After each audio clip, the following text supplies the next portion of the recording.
Hootie Patooties, it's me, Ali Macofsky, with another episode of Resting Bitch with me, your host, Ali Macofsky. It's great to be here with my fellow dumb sluts. How are we doing this fine whatever day you're listening to this episode on? Hope you guys are having a great day. I'm recording this on Tuesday, November 26th. I'm about to embark on one of the greatest journeys of my life tomorrow. I'm waking up bright and early to go on a road trip with my divorced parents to beautiful Arizona, Scottsdale, Arizona, where divorced couples go to remain divorced. 6 hours in the car with Larry and Jennifer. The dynamic duo of Larry and Jennifer. Can't wait to see what those two get into. I was thinking of filming it, I think that would be exciting. But I'm just not like savvy in that way, because I'm like, okay, I'll get a camera, but then I'm like, well, then I have to set up the camera in the car in a way that fits all of us into frame, but then I can't just have this camera rolling for 6 hours straight. Like, that's gonna be so much for someone else to edit, because I will not be editing that. And so then I need to get something that's like operated from my phone so I could turn the camera on and off whenever I want, because obviously I'm gonna be in the back seat listening to Kids Bop. Have you guys seen that video? The Karen lady who goes up to the woman's car and is like, calm down. My kids can't hear me calling you a bitch. They're in the backseat listening to Kids Bop. That's going to be my parents in the front arguing at each other, telling each other to calm down. And then I'm just going to be in the back listening to Kids Bop. I just started re-listening to Ali and AJ. That was really big for me. I'm sure that there's some of you who are my age who are really gonna vibe and connect with this, but then I imagine, like I said in previous episodes, there's probably gonna be like 35 to 45-year-old men jerking off who are like, who's Ali and AJ? Are they hot? And yeah, they're good looking, but my name's Ali, and I used to have I talked about this on the last episode, former stepsister, the old ex-stepsister. What do you even call a person who used to be your stepsister? Anyway, her name is Alex, and we would pretend that we were Ali and AJ. But here's the thing. Ali and AJ spells her name A-L-Y. And so I was like, I have to change my name so I can be a superstar. I went through a lot of different Ali phases. There was A-L-L-I-E, A-L-L-I, A-L-Y for Ali and AJ. There were a lot, but, I stuck with A-L-I. So, yeah, I've been re-listening to Ali and AJ. It's so good. I mean, it's not that good, but it is good. It means something to me. It's special. So anyway, I'll be listening to some jams like that, some classics with my little earphones, just tuning out the sound of my parents fighting. I don't think they'll fight. I think they might get in a couple tiffs. I think there might be some disagreements, but ultimately it should be exciting. So, you know what? I'll post it all on my Instagram story on Resting B Pod. So fuck everyone who's following my main account. This is for the podcast listeners. It's going to be on my Resting B Pod Instagram. Post some highlights of this road trip. But yeah, it just seemed like too much work to film it, although it would be very fun to film a broken family road trip. Yeah, so that's happening tomorrow. So when you guys are listening to this, if you're listening to it when it comes out, please pray for me. Please pray for my ass. It'll be fun. It'll be interesting. I don't know. Yeah, so I'm going to be in I keep saying that. I was at the Comedy Store last night and people were like, well, what are you doing for Thanksgiving? Are you going anywhere? And I kept saying, I'm going to be in Thanksgiving. I'm going to be in Arizona for Thanksgiving, which, I got a runny nose. This weather's really fucking me up. So I'm going to be in Arizona for Thanksgiving. My first time out of, hometown. It's weird because normally we all just stay. All my family is out here, so we normally do like, big family stuff, stay local. This is the first time we're going to be going out of town. And this is the first time I'm going to be meeting my sister's fiance's family. So that's exciting. 2 families merging into one. So beautiful. So beautiful. Turkey's the worst. Can we all agree? I don't care if you're a meat eater or a non-meat eater. Turkey's, one of the worst meats to have as an entree. Maybe like a turkey sandwich, great. I love a turkey sandwich. But as a damn meal, get the fuck out of here. And no one ever knows how to cook it right. No one in the family knows how to cook it right. Even the good cookers in the family don't know how to cook it right. Just fuck the turkey this year. Literally fuck the turkey this year. I would love to see it. Send me a video of you fucking your turkey. Turkey sucks. Mashed potatoes are so good. Mashed potatoes are where it's at. Ooh, a creamy mashed potato, a chunky mashed potato with a gravy that has little chunks of whatever in it.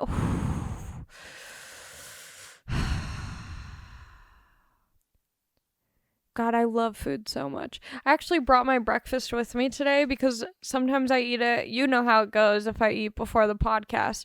I figured I would bring it with me, and that way you could, not only the perverts could watch me eat, which might be like a thing that they're into, but you could watch my descent into a food coma as I eat.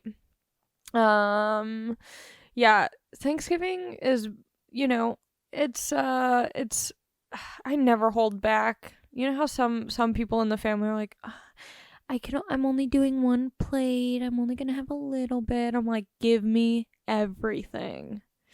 And I don't care. I'll talk shit if someone in the family made a bad dish. I'll keep it 100 with them. I'll be like, you know what? It wasn't my favorite. And I don't, it's not to your discredit. No, that's not a right way to use that. It's not to your I'm so dumb and it's really crazy, but I'll soften the blow. I'll say it just wasn't your day. It wasn't your holiday this year. Thanksgiving wasn't your holiday this year. Try better next time. Make a simpler dish next time. I don't think I'm making anything for Thanksgiving this year. I think I'm just gonna pull up. That's normally my move. I'm like, I'm here. What else do you want?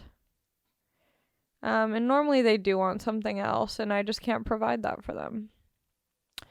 A crazy thing happened this week. I was driving in my car. You've seen me do this on Instagram. I'm constantly Instagramming and driving, catching a lot of heat for it, and I get it. But here's the thing. I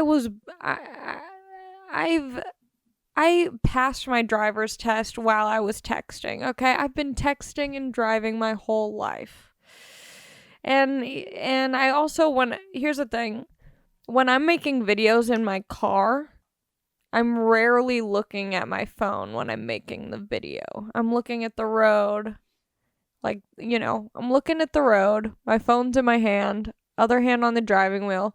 And sometimes both hands are not on the driving wheel and I'm using a leg. Okay? And it works out. So far, I've been fine. And, whatever. I get it. It's not safe. But we all do things that aren't safe. And that's my cross to bear. That's my bear to cross. That's my Crocs to spare. That's my Crocs to spare. That's a new phrase I just coined. Those are my Crocs to spare. So, can we get that trending? Okay. Can you guys comment on my Instagram saying those are my Crocs to spare? Thank you. I would appreciate it. So, so I was on my phone. I was Instagram living in traffic. I had my phone in the cup holder and I'm just like dancing to the music, singing along. This car drives by me and they're like, woo, yes. It was like these 3 girls and they're like, their heads out the window. They're like waving and I'm like, are these my friends? Like, are these people that I know and I'm just like not recognizing them right now? Or like, I was like, what if, are they watching my Instagram live and happen to be in the car next to me? Like, so many thoughts going on in my head. And then, I'm still driving. I'm like, haha, that was funny and weird. And then I'm still driving, and all of a sudden I see that car of girls who waved at me like further up. And all of a sudden this one girl jumps out of the car, runs to my car. I roll down my window. She was like, "What's up? Can I come in your car?" And I'm like, yeah, absolutely. Hop in. Hop in. So she hopped in my car, and I was like, hey, what's up? I was still on Instagram Live. Her name's Sarah. My nose is so runny. No, I'm good. Let it run. Her name's Sarah, and she actually is not a friend of mine. I was like, why'd you guys why are you in my car, first of all? She was like, oh, well, you were having such a great time jamming out in your car, and I'm kind of like a spaz, so I decided I would like jam out in your car with you. She was like, me and my friends are gonna go skateboard, and I was like, how do you guys all know each other? And she's like, we're gay Armenians. And I was like, okay, great. Like, I didn't know that there was like a squad of gay Armenians that go skating, but like, that's tight. Now in hindsight, I'm thinking she wanted me to be her gay white girl, Maybe not, but I do drive a Subaru Outback LL Bean Edition, so I'm sure she was hoping that I would just hop on to the back of her skateboard and she would kickflip into my heart. But that wasn't the case. I dropped her off. We had a great time, and her and the gay Armenian skate squad were very cool and fun. But it was just like so random. It was fun. I love moments like that because I'm the type of person who would do that too, If I see someone having a good time in their car, I'm like, let me in. Don't keep me out of this good time. I'm going to be honest, so far I hate this episode.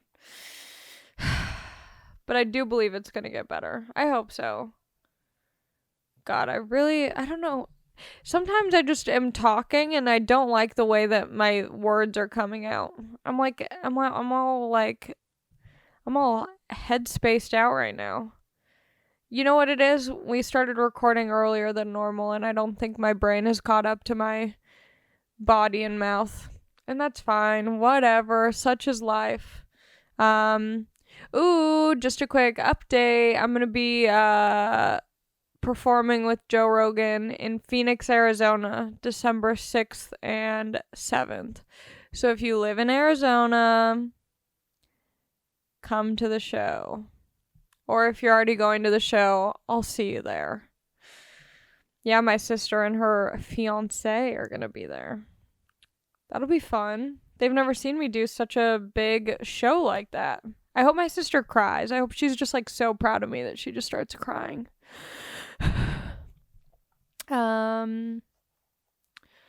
Yeah, so what am I saying? What was the point? Oh yeah, so I'm doing that, and then next week, this is kind of exciting. I'm showcasing at the Comedy Store to potentially be one of the next paid regulars. Yay, Ali. Doesn't mean I'm guaranteed to get it, but it's cool because that means that the talent booker, the guy who, books all of the shows and whatever, wants to watch me and potentially make me a paid regular, which means I'd get to perform long sets there. I'd be on the Comedy Store produced shows, and I'd have my name written on the wall, and it would be very special. I feel like I'm going to get it at some point, I'm going to become a paid regular at some point. It might not be after this showcase. Maybe it's after my second showcase. Maybe it's after the third time he asked me to showcase. But it's going to happen. But it's cool that he's even asking me to showcase for it, It's exciting. It's very exciting. Yeah, it's very exciting. So I'm showcasing for that next week. And the timing kind of sucks because I'm going to be at Thanksgiving for like 4 days, and then I'll be home Saturday and Sunday. I don't have any planned shows I'm doing yet. So I'm going to have to like just hit a bunch of open mics Saturday and Sunday. That way on Monday for the showcase, I feel like, lubed up.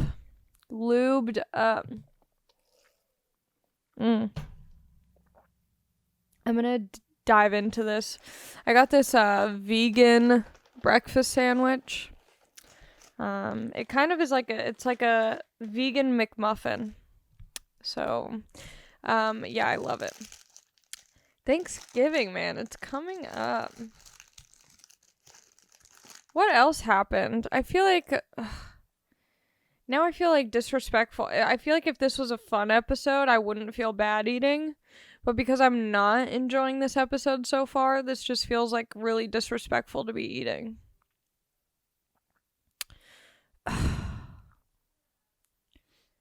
Okay, let me see what... Did I do anything?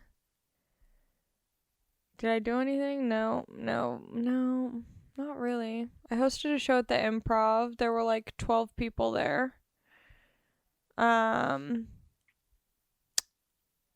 Yeah, there were like 12 people at this show that I hosted at the Improv. And here's the thing. Some people get, like, some comics get, like, really, like, entitled. They're like, and I'm like, just be excited that you're performing. Like, who cares if it's 12 people? Like, that's, like, I don't look at it as a challenge, but I kind of do. Like, I don't look at it as a challenge to, like, win them over. I look at it as a challenge to, like, be comfortable with that few people. Because if you're comfortable in front of 12 people, guess what? You're going to be comfortable in front of 10,000. You're going to be way more comfortable in front of 10,000 if you're comfortable in front of 12. I like those spots. I really like those spots, especially hosting, because some of you like when I talk about comedy. Some of you, I'm not sure how you feel about anything. But here's like some comedy stuff. So I started hosting shows like pretty regularly about a year ago. Maybe, about a year ago, I'd say. 'Cause Rogan had me start hosting his shows. And I hate hosting. It's the hard, I've talked about this before on the podcast. It's the hardest spot because, you're like the newest, you're typically like the most amateur person, if you're doing like American shows. The host is like probably the most amateur person on the lineup. You're going up first. No one really knows who you are. They're not there to see you. And they're just getting settled in. And then you have to like open it up and get the audience warmed up for this show. And so it really was hard. And I was like, you know what? I'm going to keep hosting because I think it's going to be really good for me and it'll pay off. And I don't know how, but it will. And so I'm hosting like all these shows, and especially with Joe's shows, everyone's there and everyone's like so excited to see Joe that they're like, we just want to see Joe. We just want to see Joe. Where's Joe? And so it's like, it's a tough spot to be in. And, but I felt like it was going to make me stronger. And I was doing it for a while. And like only recently did I realize how much it was helping me with like confidence and comfortability on stage. Even though I already thought of myself as someone who was comfortable and confident, I think this just like gave me a sense of ease. Because I knew that like nothing that bad was going to happen. And that if I just kind of like let go of the expectation of doing well, I would end up doing well. Because I would just have it feel much more natural to host. So now when I'm doing these hosting gigs, like after hosting a bunch of Joe's shows that are always like sold out at the Improv, to be able to host a show at like, 11 p.m. for 20 people in the audience, I'm so much more comfortable and I don't have expectations and I like the audience. And then it'll just be kind of annoying because I'll be hosting and I'll watch the crowd from the beginning of my set to the end of my hosting set. Like get on board and be like ready to have a good time, even though they're small. Like they're all on board. And then you'll just watch comic after comic go up and be like, what's wrong with you guys? You know, this feels like an AA meeting. This feels like a peer, what are those things called? Like a peer group, the people who like sit and focus group. You know, everyone has their like little line that they use, but it's like the audience is great. Just like don't expect, like, what do you expect 20 people to do? To just start like taking their shirts off and being like, fucking comedy. This is a huge room and it's not full and it's just us. This is awesome. It's like, no, it's a weird vibe for them as well. So like, I don't know. It's just made me more understanding and patient, and I'm just like such a good person now. Okay, I'm gonna dive into this breakfast sandwich. I think I let it sit for too long. That's a problem with vegan stuff. It has such a short shelf life of when it's good.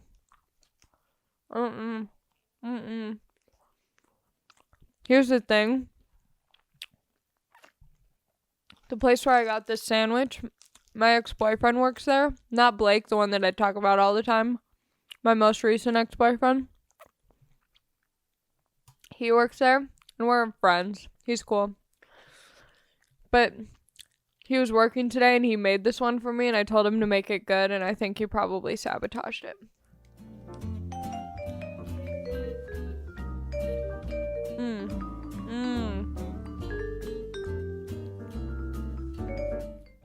This is my food ASMR. They use such a good sauce. Oh my god. Yeah, this is good. It's not eggs, it's like fake vegan cheese. Oh, it's so good. Taking place of the egg though? No.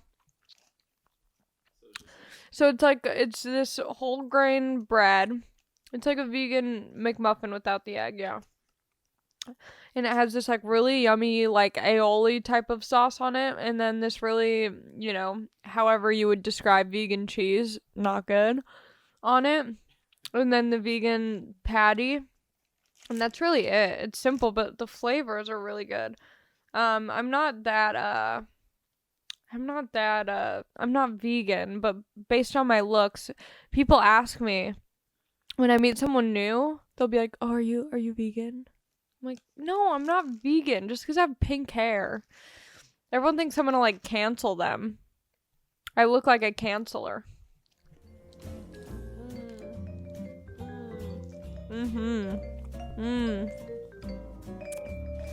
I'm telling you, this flavor. The flavor on this is so good. This is getting me excited for Thanksgiving. There's gonna be so many flavors. I hope there's mac and cheese. Mac and cheese is so good. Yeah, I don't really know what to talk about on this episode. I definitely don't feel like I'm letting anyone down, because it's your mistake to be a fan of this podcast in the first place. But I feel like normally I have more to talk about. My worst Thanksgiving? Oh my god. Well, here's the thing. So my parents are divorced, you know? And so Thanksgiving, holidays, we always do like one side of the family earlier in the day and the other side of the family later in the day. There's no like Thanksgiving that I recall in particular being like especially bad.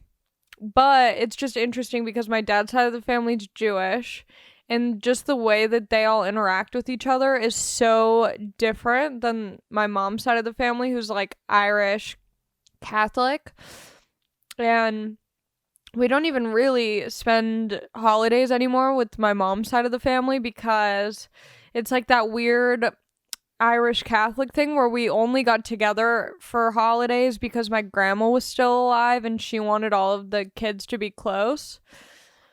But then, you know, Irish Catholic people are very, like, hidden and private, and everyone has, like, some sort of history and beef with each other that no one really talks through. And it's all like this facade when you go over and hang out with each other. You're like, hey, how are you doing? And then on the drive home, you know, your parents are like, what the fuck?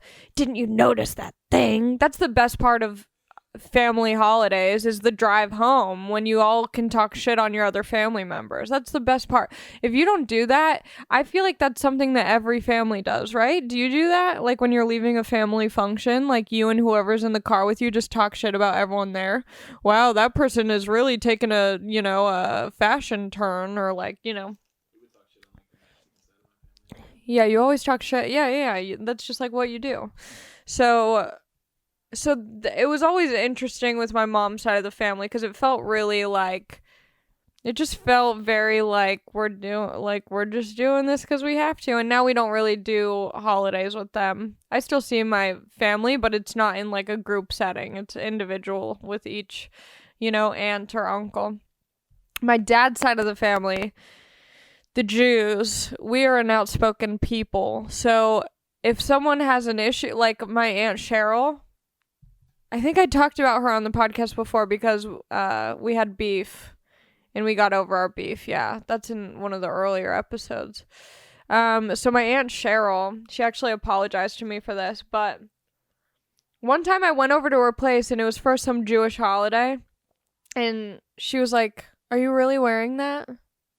And she made me wear one of her like old ass 40-year-old woman, 50-year-old woman like tops. Yeah, I looked so weird, but she was like, you need to wear something more appropriate. And it's like, bitch, I'm not wearing stilettos and a bikini at this dinner. I'm just wearing something that's like not your traditional evening wear look.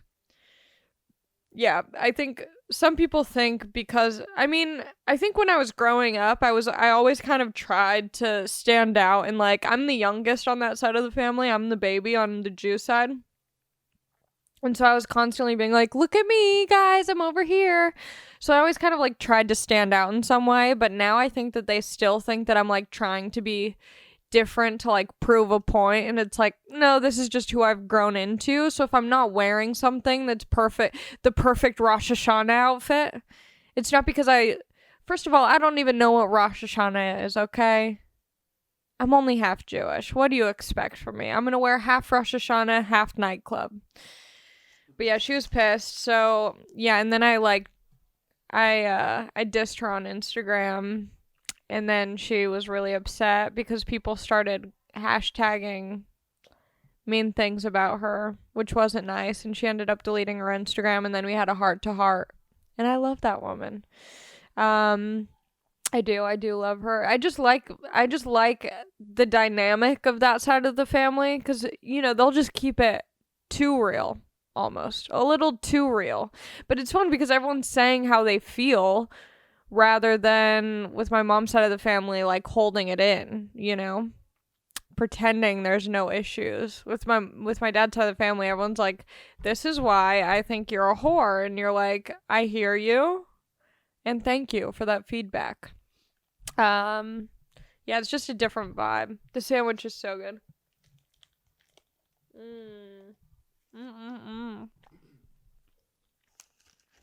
There have been so many funny edits that people have made of all my noises. I make so many noises.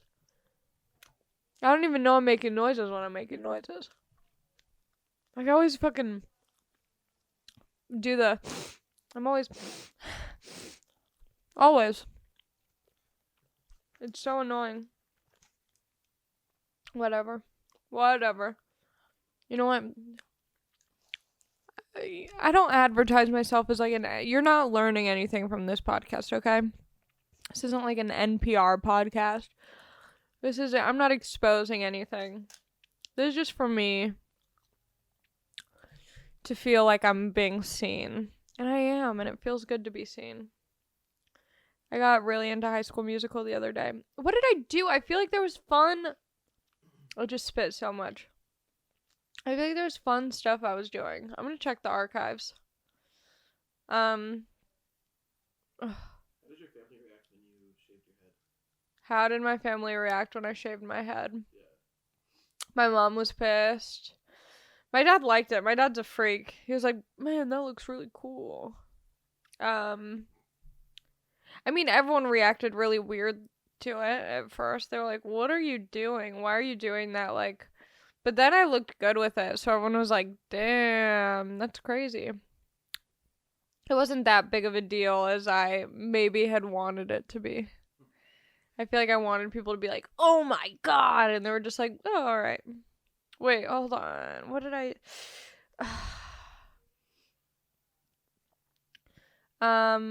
okay. What did I talk about going? Yeah, I talked about...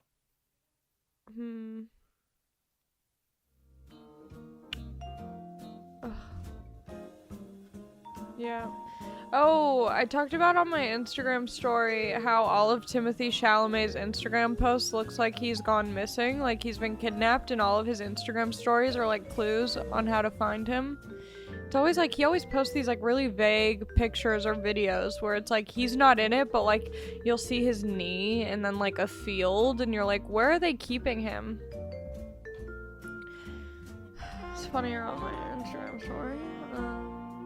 Yeah, I guess that's it. But here's what I did differently this time. How much time are we at right now? 30? How fucking lame. You know what? There's gonna be some of you who are listening to this on Thanksgiving because your family is fighting.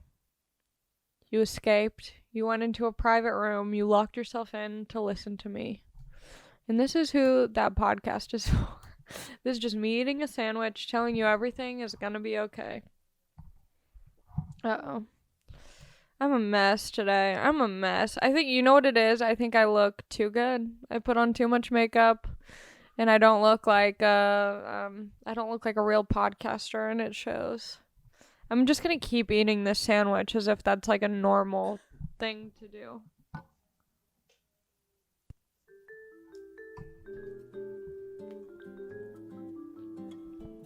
I think it's nice to make direct eye contact when you're eating, you know? Just stare right into the souls of the youth. Okay. I got a drunk. A lot of people, here's the thing, a lot of people are getting sauced during the holiday season. People start drinking a lot because they're dealing with emotions that they have to relive every year around this time. Family stuff, trauma and drama. I mean, it's a wild time. So, I got a message last night from a comic who I went on one date with. And stop asking, oh, is it this person? You're not gonna know these people. I'm hanging out with real losers, okay? We were like, oh, is that comic you were talking about this person? I'm like, no, I said you're not gonna know who it is. It's not because I'm trying to like throw you off the track. It's because literally you are never gonna know who these people are, because I like to, you know, shit on, I don't know.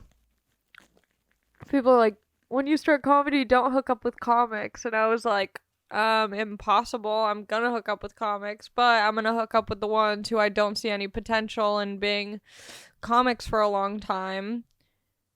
So that's why. Anyway, I went on a date with this guy. He's actually pretty funny, but you still wouldn't know who it is. But here's the thing, he drinks too much. And, like, you know, people have this illusion that, like, I know I had it when I first started comedy.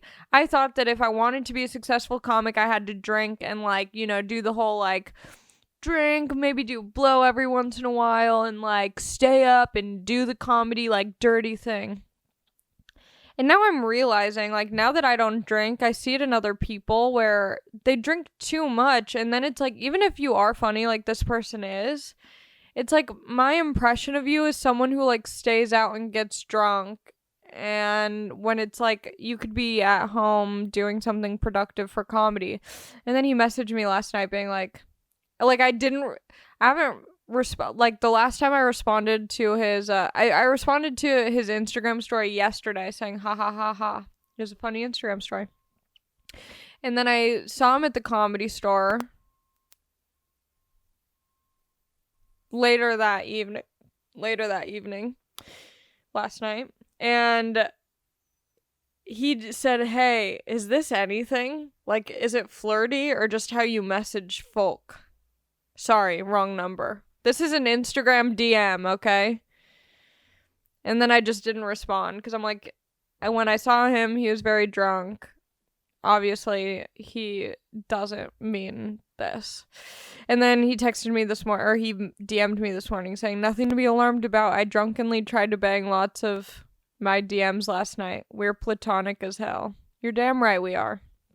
You're damn right we are. Yeah, I don't know. I really used to think like you had to like drink and party to be taken seriously as a comic, and now I'm realizing like, you know, you can still do that and have fun, but I think to an extent it's like it might be too much.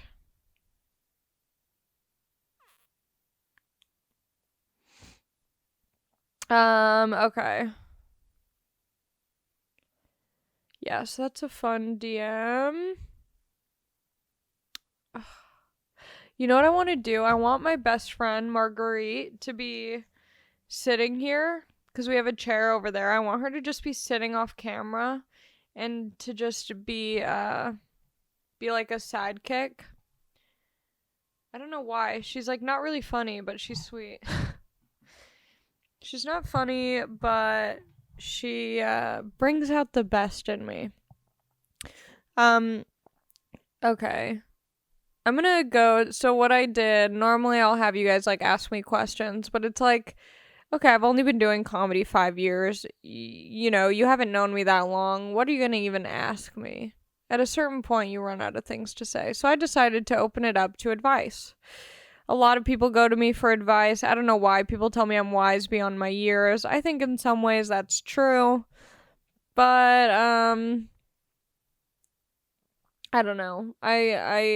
I just figured, why not try and help other people?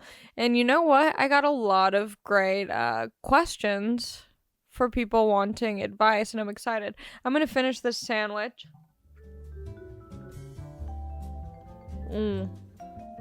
Yep. Wow.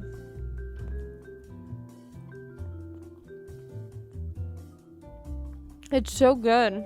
And I normally don't eat this slow. And so I'm not getting like that fullness where I feel like I'm gonna have to take a fat nap. Okay. This is so good. Wow. I'm sorry for whoever's listening. Just a quick public apology. This isn't the best episode, but you know what? The last 2 episodes have been really good. And that's just what happens with me, okay? It's not always going to be cream of the crop podcasting. Oh, this is so good.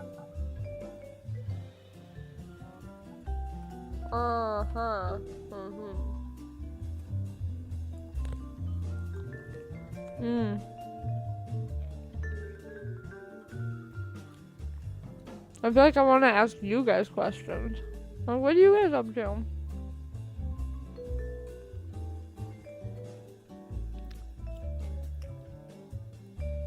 There's a lot of dead air.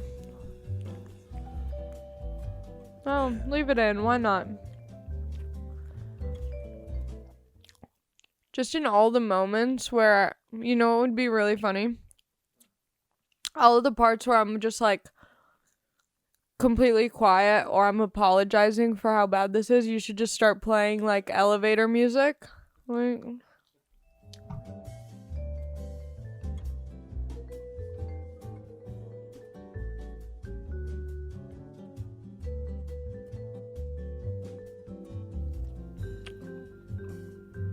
yeah.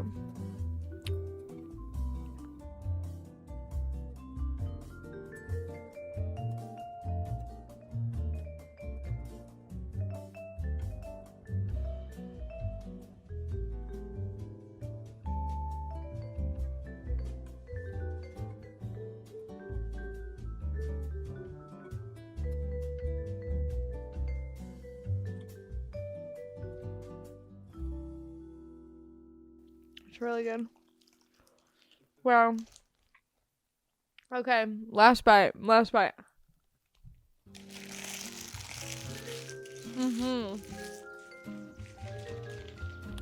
You know what? Now I understand why I don't have sponsors. It makes sense. There's no reason for me to be mad about that. Oh, that was good. Wow. I feel really good. Food gets me horny. You ever get horny from food?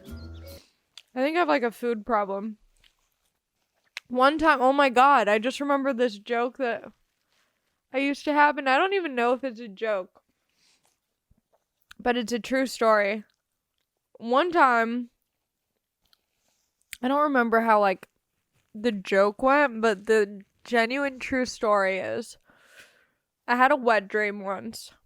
Like, I had a real wet dream once. And it wasn't like some hot sex dream. The dream literally was I'm asleep in bed, having this dream.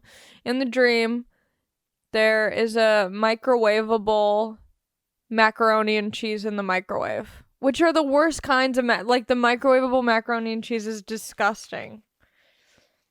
And it's in the microwave, and it's just going in a circle.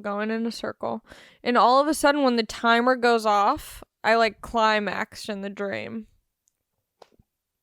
True story. This is 100% serious. I was like, macaroni and cheese. Microwavable macaroni and cheese. Which is the grossest kind of macaroni and cheese. What does that say about me as a person sexually? That's not good. So I'm so embarrassed by that. Okay, now that I've eaten my entire breakfast sandwich on camera, which I thought might be funny, but after doing it, I realized not that funny. I'm gonna take this, I'm gonna give advice. I'm gonna be giving advice. Okay, so I'm gonna read all of them. There's only certain ones that I will answer. Here's the thing, I am not certified to be doing this. I have been in and out of therapy since I was little. I've been more out of therapy than I've been in therapy. And I'm not qualified to do this in any way. So please just take my advice with a grain of salt. I think I'm giving great advice, but don't do something dumb and then say Ali told you to do it. I don't want to be responsible for that. Okay, here we go. How do I get people to like me without bettering myself or putting any effort into self-improvement? Okay, so you want people to like you without doing anything to make yourself better or like allow yourself to become a better version of yourself. That's interesting. I feel like you're going to be attracting people who also don't want to better themselves. So if that's something that interests you, then great. No need to work on yourself or try and improve anything. But the people around you are also most likely going to be people who aren't interested in growing and developing as people. So if that's the type of people you want to surround yourself with, great. But you're going to start attracting people like if you do start taking small baby steps to like take care of yourself, whether that's like eating better or like physical activity or personal relationships, like putting more effort into that, then other people are going to pick up on that. And those are going to be the people that you end up surrounding yourself by. So I guess it just depends on what you're looking for. If you want to be around people who don't want to improve or better themselves, or if you do. Also, how do I get people to like me? You have to be yourself. And that's what I'm saying. Like, if you're being yourself, which is someone who doesn't want to expand, then people will like you for being that person who is who they are. But, yeah, I don't know. I'm very attracted to people who are interested in bettering themselves because I think I'm interested in that. And I think it makes me want to do that more. Isn't that beautiful? I just got out of a 3.5-year relationship, trying to keep a fuck them hoes mentality and move forward, but I'm secretly devastated. How do I keep a fuck them hoes mentality so I can move on and fuck them hoes? But do you really want to fuck these hoes, or do you really want to fuck these feelings? You have to fuck these feelings, and not in the way of fuck and chuck. You gotta emotionally raw dog these feelings and feel every part of them and allow yourself to come on these feelings and then be able to move on. Yeah, 3.5-year relationship, that's a long time. And sure, you can like fuck these hoes and whatever, but I think like you should also like you can definitely go and fuck these hoes right away, but I think it's very important that while you're fucking these hoes, you're also thinking about what you want and what you can change. Like what things you liked about your previous relationship and what you didn't like.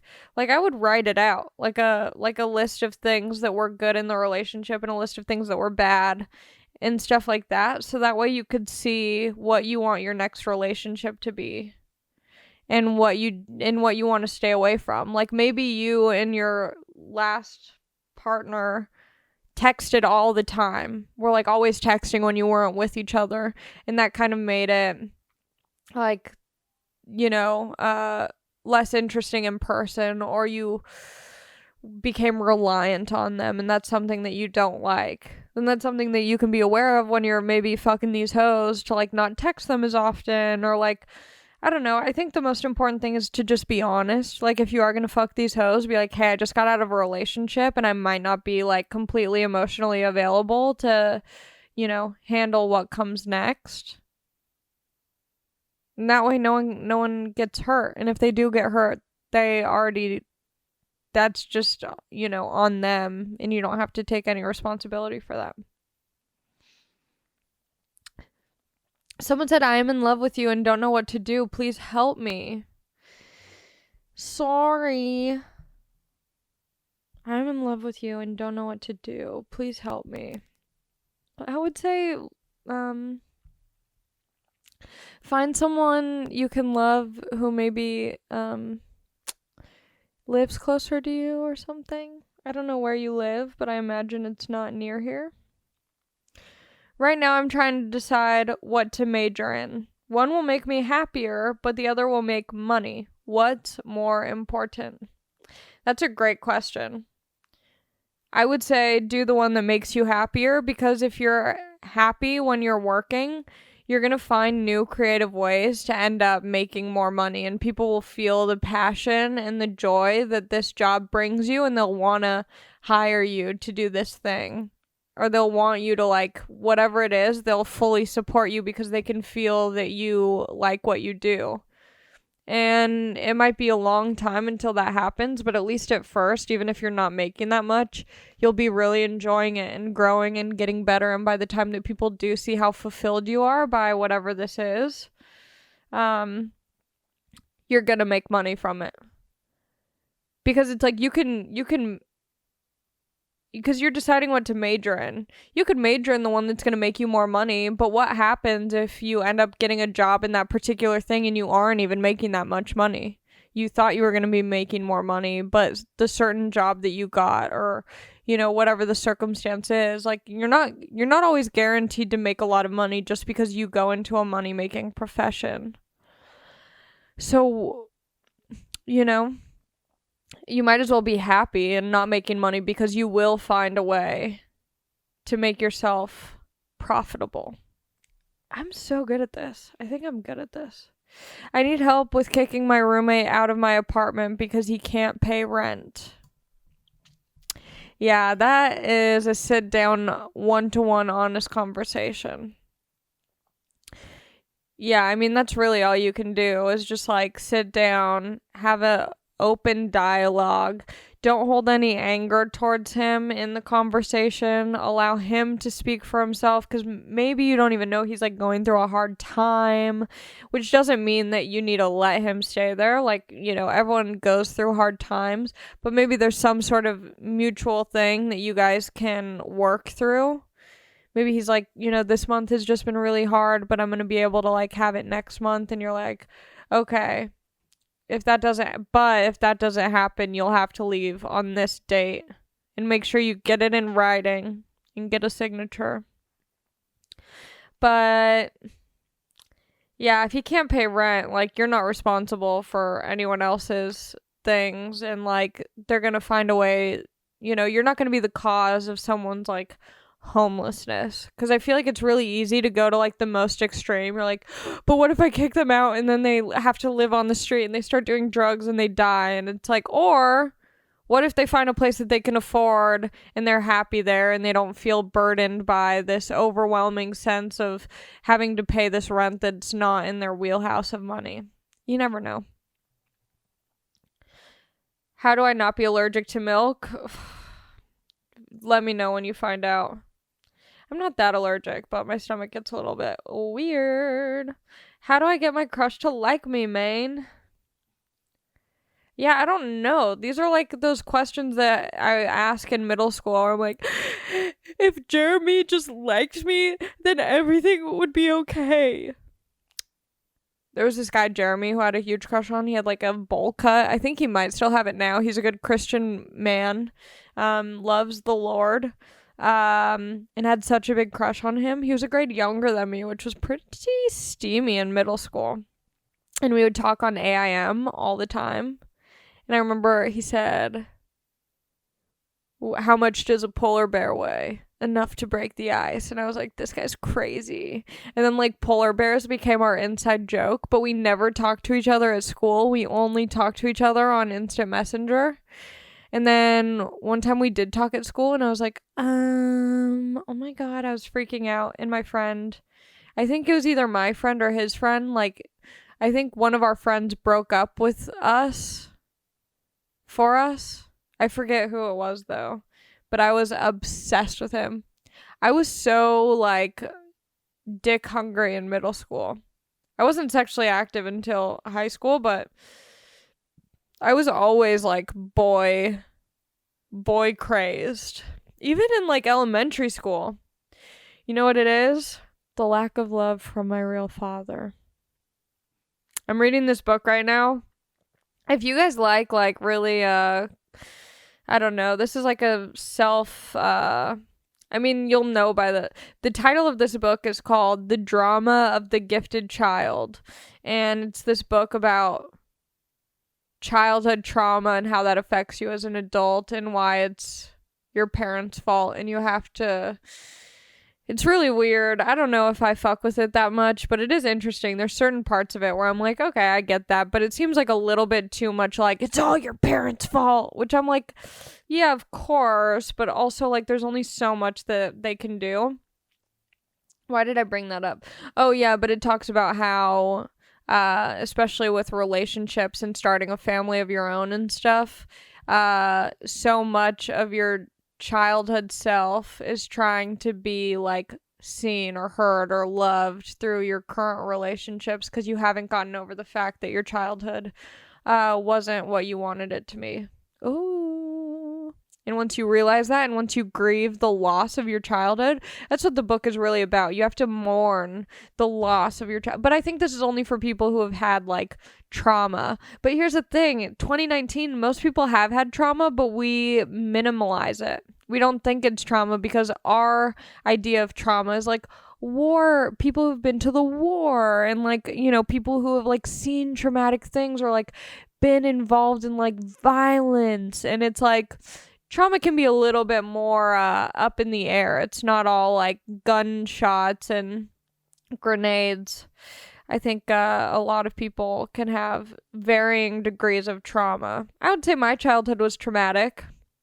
I definitely wouldn't say I had a good childhood, but I wouldn't say I had a bad childhood either. But I can see the things that were wrong.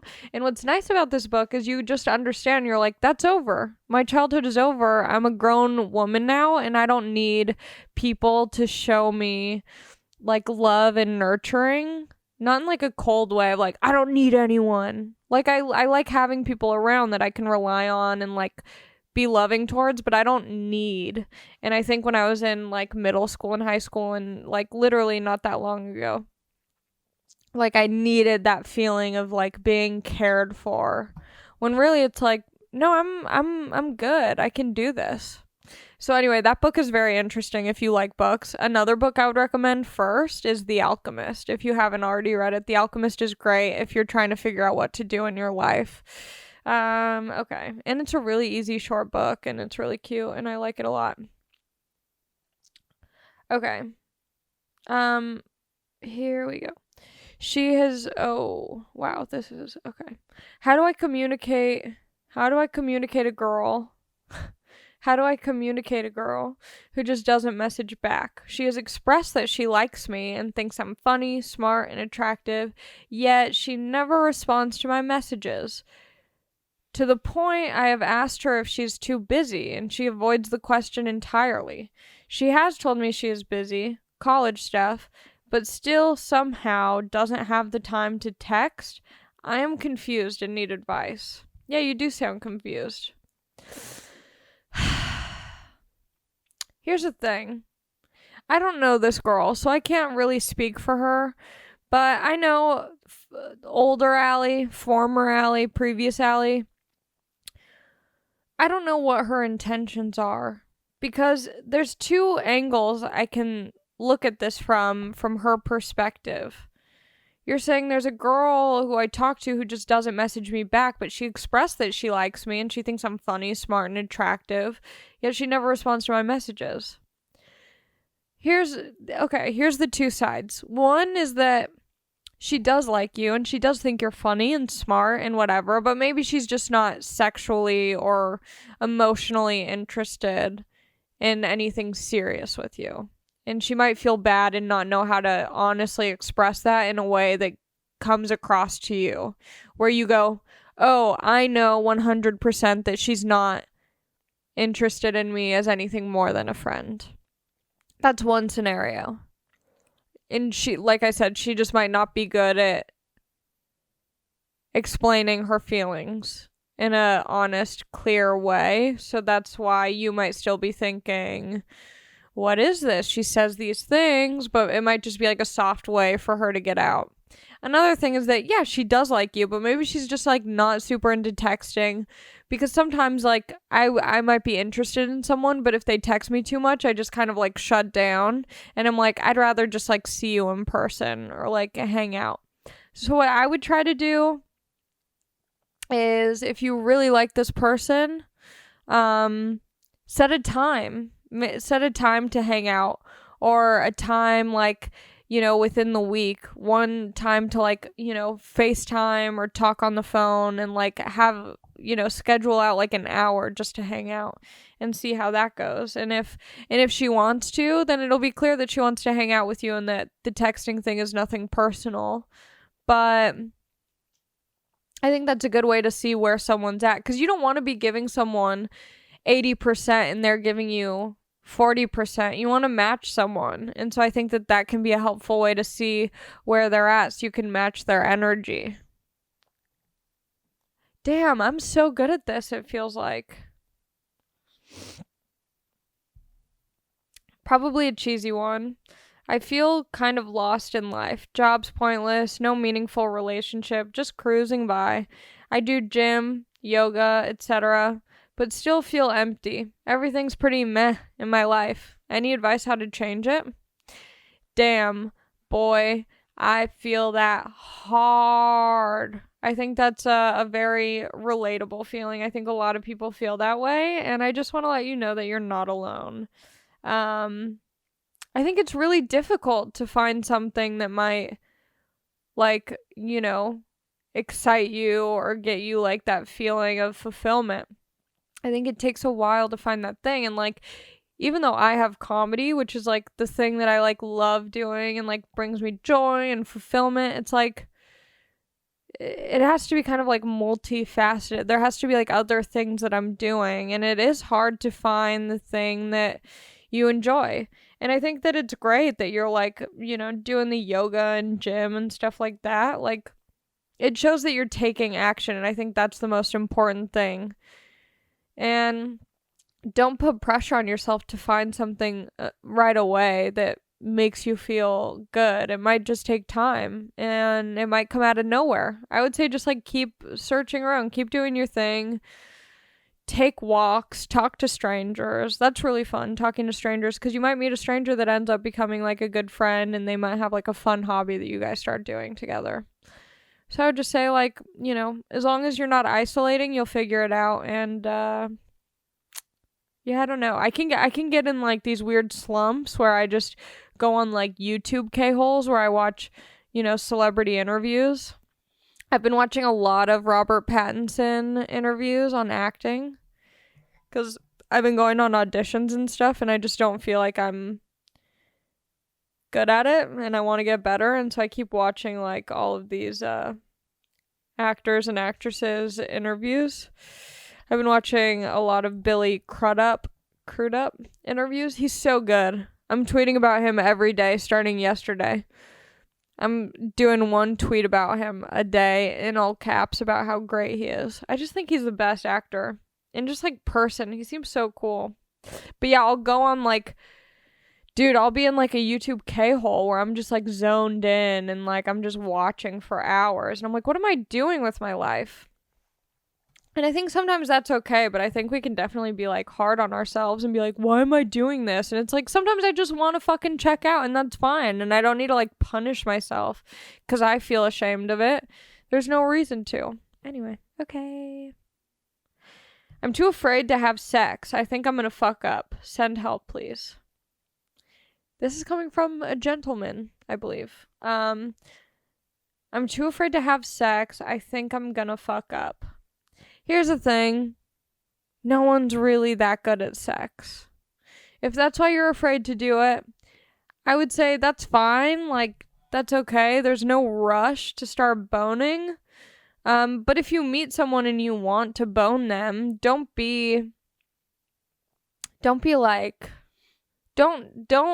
miss opportunities because you're insecure. Because here's the thing, there's no way that from my experience, I've boned a handful of people, if your hands are like Andre the Giant's hands, and I think that most people aren't like, you know, sexual rock stars, and I think porn has ruined us because we all think that like, that's what real sex is, and it's not, and sex is just weird, and I think if you want to do it, then go for it. And it might be weird, but you might be like a god in the bedroom and you have no idea. And you can always be like if you feel weird after starting, like maybe like 3 minutes, 5 minutes in, you're like, this does not feel right. You can always be like, hey, I don't feel right about this. I love honesty in the bedroom. It's so beautiful. It's such a vulnerable, great experience. Okay. This one is a long one. This one says, what should I do in the situation where one of my close friends has the tendency to talk behind people's back and still try and act like she doesn't do it? Like, I care about her, but I hate walking in the room when I hear her talking about me or one of my other friends, and then she quickly changes the subject and acts like she wasn't just talking about me behind my back, even though I heard her say, oh, she's coming, never mind.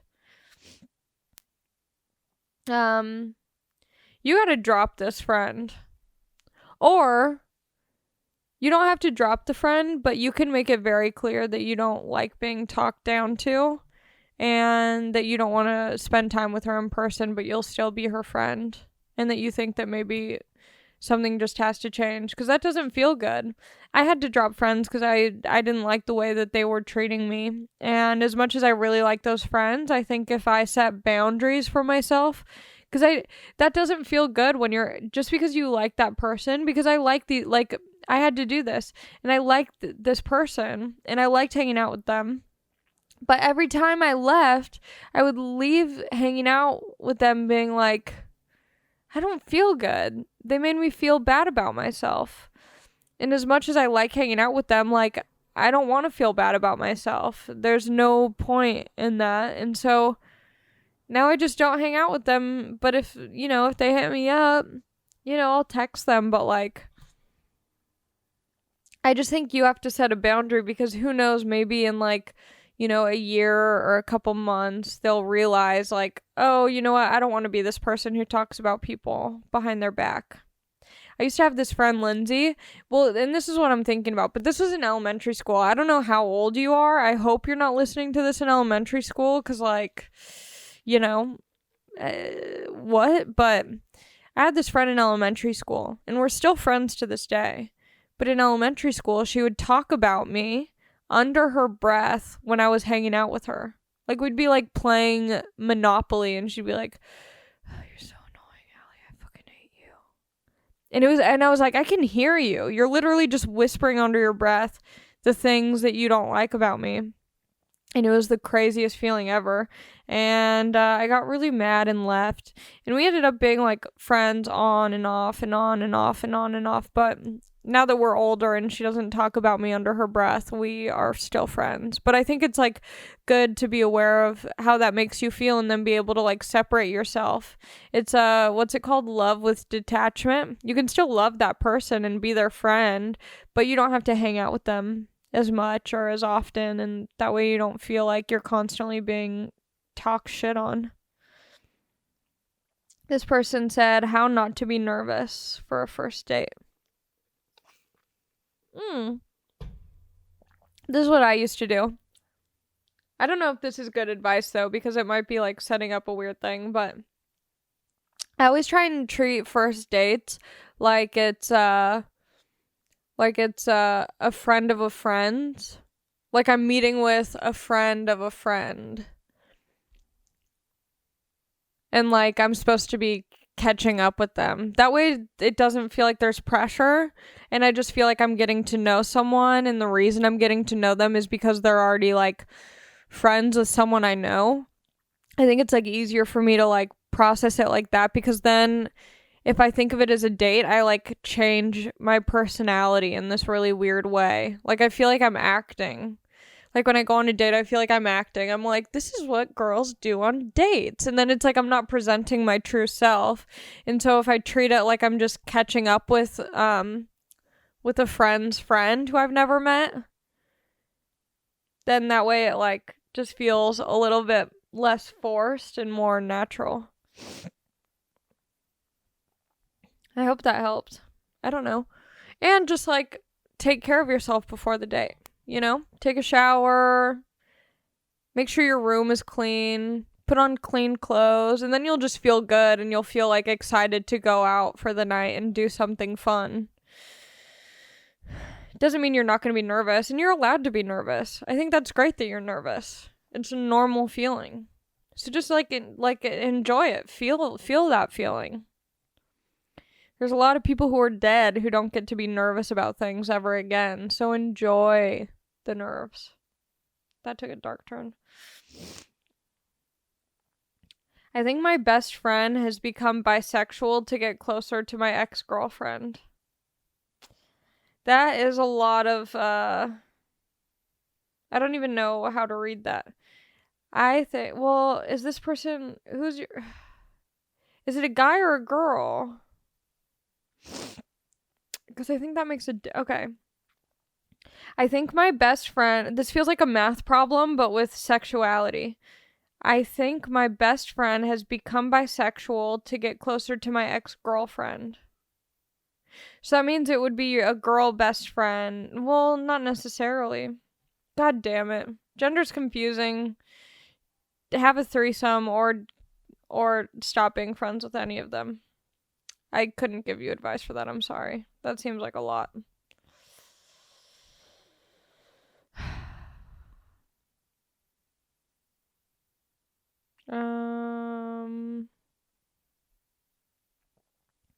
Okay, this is a lot. I can't read that one. It doesn't really make sense. I'm 18 and I dropped out of college without my parents knowing. I have no clue what I want to do, and I'm thinking of going to the military just for a sense of direction. Dude, okay.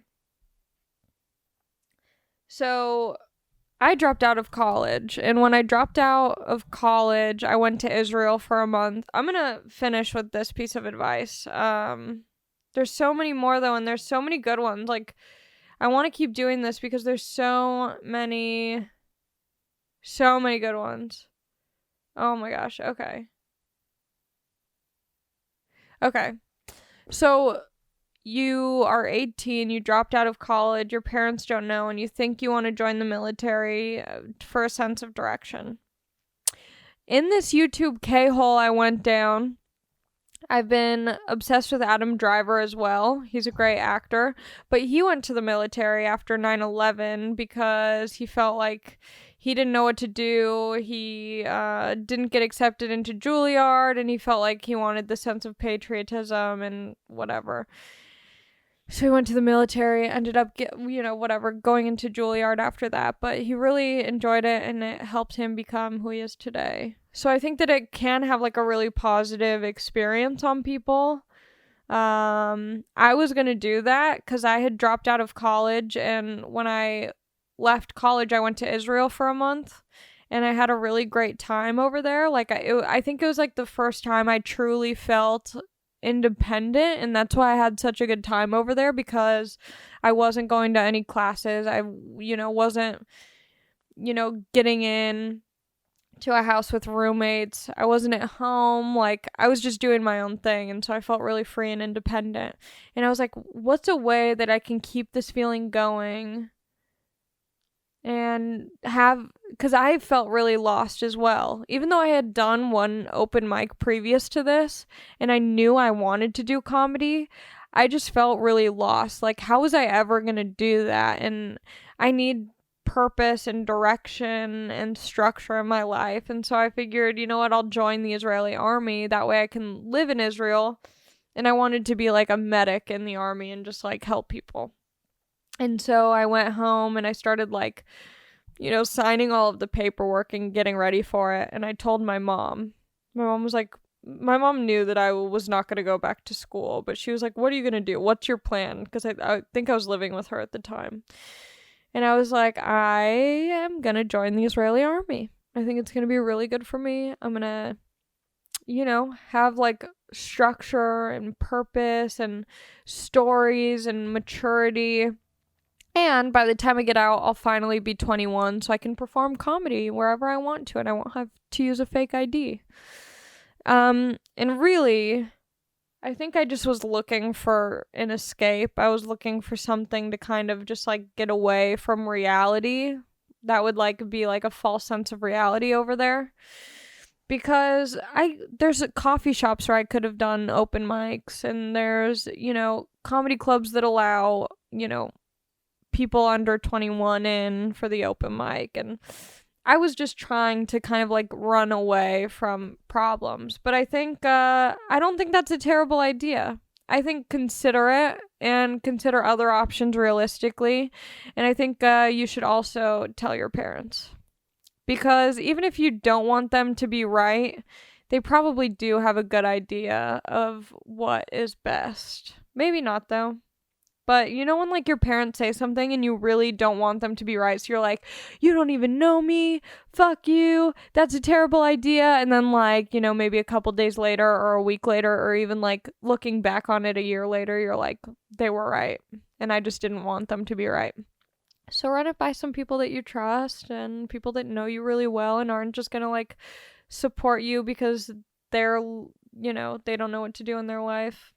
Anyway, this has been an interesting episode. Thanks for joining me on this journey. Next week is going to be lit. I'm going to talk about Thanksgiving.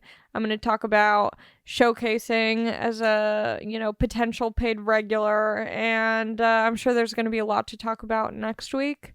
So just let this go. Throw this up and let it go in the breeze with all the other dead podcasts you listen to. Have a good one. Bye.